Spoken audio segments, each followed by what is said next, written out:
অভিষেককে তো আমি আমার লিডার হিসেবে আলাদা করে দেখি। হ্যাঁ, অভিষেক একটু বেশি পেছন থেকে কাজ। Namaskar. As we all know that our very loved and respected National General Secretary of All India Trinamool Congress and Honorable Member of Parliament, Shri Abhishek Banerjee, is an important delegation sent forth by the Government of India.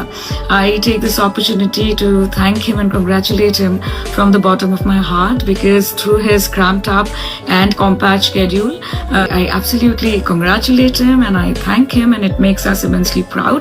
And I অভিষেককে নিয়ে এমন কিছু মন্তব্য করেছে অভিনেত্রী সায়নী ঘোষ, যেগুলি নিয়ে এখন ক্ষোভের মুখে রয়েছে সায়নী ঘোষ। তৃণমূল কংগ্রেস হেরে যাওয়ার পর সামনে এসেছে নানান তথ্য।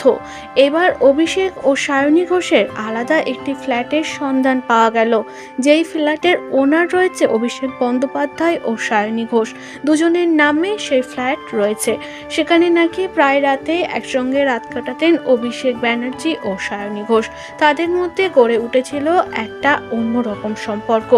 অভিষেককে বারবার লিডার এবং অন্য চোখে দেখেন সায়নী ঘোষ, সে কথা তো সমাজ মাধ্যমে জানিয়েছে। শুধু সম্পর্ক এক পার্টির নেতা নেত্রী হিসাবে না, রয়েছে ঘনিষ্ঠ সম্পর্ক, যে সবগুলো সামনে এসেছে। জানা গিয়েছে অভিষেক বন্দ্যোপাধ্যায়ের একবার নাকি সন্তানের মাও হতে গিয়েছিল সায়নী ঘোষ, তবে সে সন্তান সমাজের চোখে পরিচয় না দেওয়ার ফলে নষ্ট করে ফেলে। সায়নী ঘোষের এবার কুকীর্তি ফাঁস হয়েছে। এখন সায়নী ঘোষ চুপ থাকলেও তার আর চুপ করার মতো জায়গা রইল না।